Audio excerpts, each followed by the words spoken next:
අද වීඩියෝකේදී අපි කතා කරන්න බලාපොරොත්තු වෙන්නේ මේ AI platforms මොනවද මේ ස්ටුඩන්ට්ස්ලාට භාවිතා කරන්න කියන සුපිරි platforms 6ක් ගැන තමයි අපි මේ වීඩියෝකේදී කතා කරන්න බලාපොරොත්තු වෙන්නේ. ඉතින් මේ 2026 අවුරුද්ද වෙනකොට AI කියන්නේ නැතුව බැරි දෙයක් වෙලා තියෙනවා. ඉතින් ස්ටුඩන්ට්ස්ලාට උන්ගේ අධ්‍යාපන කටයුතු සාර්ථක කරගන්න මේ AI වලින් ලොකු වැඩක් ගන්න පුළුවන්කම තියෙනවා. ඉතින් අපි බලමු කොහොමද මොනවද මේ platforms සහ ඒ වගේ මොනවද එයාලට කරන්න පුළුවන් දේවල් කියලා මේ වීඩියෝ එකේ. ඉතින් අපි මේ වීඩියෝ එකේදී කතා කරන්න බලාපොරොත්තු වෙන ප්‍රධානම AI platforms 6 තමයි මේ තියෙන ChatGPT, GitHub Copilot, Notion AI, Adobe Verify, Camingo. හොඳයි අපි බලමු ඉතින් මේ දේවල් වලින් මොනවද ස්ටුඩන්ට් කෙනෙක්ට මේ භාවිතා කරලා කරන්න පුළුවන් දේවල් කියලා. ඉතින් මුලින්ම තෝරගත්තා ChatGPT. ගොඩක් දෙනෙක් යූස් කරනවා මේක ChatGPT. ඉතින් මේක භාවිතා කරලා ඔයාලට ඔයාගේ AI ඇසිස්ටන්ට් කෙනෙක් විදියට මේක භාවිතා කරන්න පුළුවන්. ඉතින් ඒ වගේම මේකෙන් ඔයාට රයිටිං, ග්‍රැමර් චෙකින් වගේ දේවල් වලට මේක භාවිතා කරන්න පුළුවන්.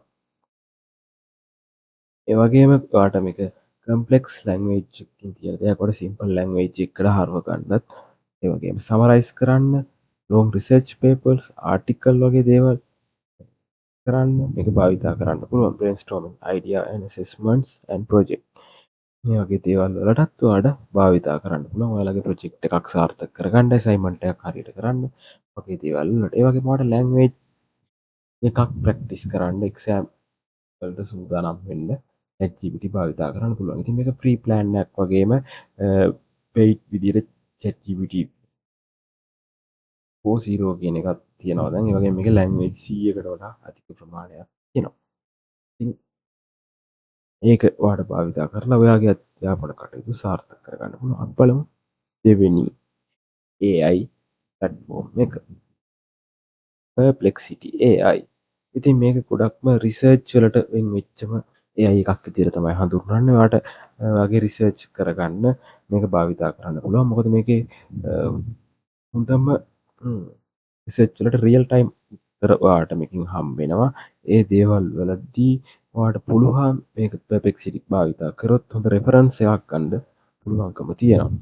ඒ වගේ මේක වෙරිෆයි කරගන්නත් පුළුවන්. ඔයාට හරි රෙෆරන්ස් එකක් ලැබෙන නිසා. ඒ වගේම මේක භාවිතා කරන්න පුළුවන් ඔයාගේ පාසල් වැඩ කටයුතු ඔයාගේ පාසල් වැඩ කටයුතු වලට සහ විශ්වවිද්‍යාල වැඩ කටයුතු වලට රිසර්ච් පේපර්ස් කරන්න වගේ දේවල් වලට මේක භාවිතා කරන්න පුළුවන්. අපි බලමු තුන්වෙනි AI platform එක මොකක්ද කියලා. GitHub Copilot කියන එක.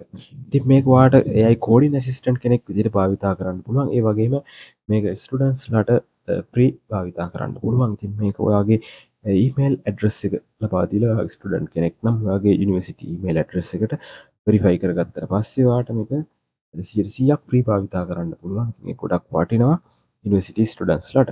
ඒ වගේම මේකේ පුළුවන් ඔයාට මේක භාවිතා කරලා ප්‍රෝග්‍රෑමින් ලැන්ග්වේජ් 30කට වඩා අධික ප්‍රමාණයක් මේක සපෝට් කරනවා. ඒ වගේම ඔයාට කෝඩ් එකක බග්ස් අඳුනගන්න වගේ දේවල් වලටත් මේක භාවිතා කරන්න පුළුවන්. ඒකෙන් ඔයාට ලොකු වැඩක් ගන්න පුළුවන්. අපි බලමු ඊගාවට හතරවෙනි AI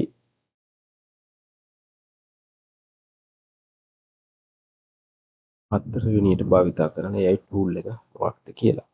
අපි මේකට භාවිතා කරන්න Adobe Verify කියන AI. ඉතින් මේක ඇත්තටම ක්‍රියේටිව් AI එකක්. ඔයාට ඉමේජ් ජෙනරේට් කරන්න, ෆොටෝ එඩිට් කරන්න, මොනවා හරි ඩිසයින් එකක් කරන්න, ටෙක්ස්ට් එකක් දීලා ඒ ටෙක්ස්ට් එක ඩිසයින් එකක් බවට පත් කරගන්න වගේ දේවල් වලට මේක ඔයාට භාවිතා කරන්න පුළුවන්. ඒ වගේම ප්‍රසන්ටේෂන්, පෝස්ටර්ස් වගේ දේවල්, ෆොටෝ එඩිටින්, ටෙක්ස්ට් ඉෆෙක්ට් වලට, වෙක්ටර් ග්‍රැෆික්ස් නිර්මාණයටත් මේක භාවිතා කරන්න පුළුවන්. මේකේ ෆ්‍රී ක්‍රෙඩිට්ස් ප්‍රමාණයක් තියෙනවා ස්ටුඩන්ට්ස්ලාට. ඒක භාවිතා කරලා ඔයාට ඔයාගේ ක්‍රියේටිවිටි දෙයක් නිර්මාණය කර ගැනීමේ හැකියාව තියෙනවා. අපි බලමු පස්වෙනි සහ හයවෙනිට වත් අපි තෝරගත්තේ කියලා. Notion AI. මේක ඔයාලට භාවිතා කරන්න පුළුවන් ඔයාගේ notes planning and organization වැඩවලට ඔයාට වගාව තියෙන නෝට්ස් ටිකක් පිළිවෙලට ප්ලෑන් කරලා මොකක් හරි වැඩක් ප්ලෑන් කරගන්න මේක ඔයාලට භාවිතා කරන්න පුළුවන්. ඉතින් මේක ගොඩක්ම නෝට් සමරයිසේෂන් වලට තමයි භාවිතා කරලා තියෙන්නේ. ඒ වගේම ස්ටඩි ෂෙඩියුල් නිර්මාණය කරගන්න, ෆ්ලෑෂ් කාඩ් වගේ දේවල් හදන්න, ඇසයින්මන්ට් ට්‍රැක් කරන්න භාවිතා කරන්න පුළුවන්. එතකොට අපේ 6 වෙනි එක විදිහට අපි භාවිතා කරන්නේ කමින්ගෝ කියන AI platform එක. මේක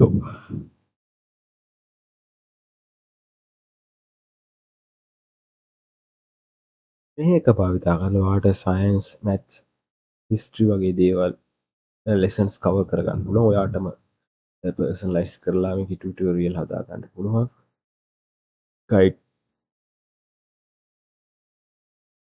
ඔයාගේ ලර්නින් ප්‍රෝග්‍රෑම් එක හැම වෙලේම මේක ට්‍රැක් කරනවා. එතකොට ඔයාට ඔයා ඉන්න තැන දැනගන්න පුළුවන් මොන වගේ අවධියකද ඉන්නේ කියලා. ඒ වගේම මේක ගොඩක් ස්ටුඩන්ට්ස්ලාට වගේම ගොඩක් රටවල් වල ෆ්‍රී දීලා තියෙන දෙයක්. ඉතින් ඔයාට මේක භාවිතා කරලා ඔයාගේ අධ්‍යාපන කටයුතු සාර්ථක කරගන්න පුළුවන්. ඉතින් වර්තමානයේ වෙනකොට මේක AI කියන දේ නැතුවම බැරි දෙයක් වෙලා තියෙනවා. අපි පොඩ්ඩක් බලමු මේ ටික මේක සංසන්දනය කරොත් මෙන්න මේ වගේ දෙයක් තමයි තියෙන්නේ. ඉතින් මේ ChatGPT කියන එක ඔයාලට writing and research වලට ගොඩක් හොඳයි. ඒ වගේම ෆ්‍රී ප්ලෑන් එකක් යූස් කරන්නත් පුළුවන්. මේ වගේ මේකේ සමරයිසේෂන් එකක් තියෙනවා ඔයාලට. ඉතින් මේ දේ බලලා ඇත්තට මේ හැම AI එකක්ම try කරලා බලන එක ගොඩක් හොඳයි. ඔයාලට අද කාලේ AI කියන තාක්ෂණයට අපි ගියේ නැත්නම් අපිට දැන් ඒවා භාවිතා කරන්න දැනුමක් තිබ්බේ නැත්නම් අපි අර නිකන් අප්ඩේට් නැති මිනිස්සු බවට පත් වෙනවා. ඉතින් ඒක වළක්ව ගන්න නම් ඔයා මේ දේවල් භාවිතා කරන්න ඕනේ. ඉතින් ස්ටුඩන්ට්ස්ලාට මේකේ ටිප්ස් කිහිපයක් කතා කරන්න බලාපොරොත්තු වෙනවා. ඒ තමයි ඔයා AI භාවිතා කරන්න හැබැයි ඒක ඉගෙන ගන්න නිකන් උත්තරේම ලබා ගන්න විතරක් නෙමෙයි ඔයා AI භාවිතා කරලා දෙයක් ඉගෙන ගන්නවා දන්නේ නැති දේවල් ඉගෙන ගන්න මේක භාවිතා කරන්න පුළුවන්. අර ප්‍රශ්නයකට උත්තරයක් හොයන්න වගේ දෙයකට AI භාවිතා කරන්න එපා. මොකද මේ වගේ වැරදීම් වෙන්න පුළුවන් මිස්ටේක්ස් වෙනවා. ඒ නිසා ඔයා එක්සෑම් එකට කෙලින්ම උත්තරේ ලියන්න වගේ නෙමෙයි මේක ඔයා දේවල් අධ්‍යයනය කරන්න AI කිහිපයක් භාවිතා කරලා වැඩ කරන්න දේවල් කරනවා නම් ඔයාට හොඳ අවුට්පුට් එකක් මේකෙන් ගන්න පුළුවන්කම තියෙනවා.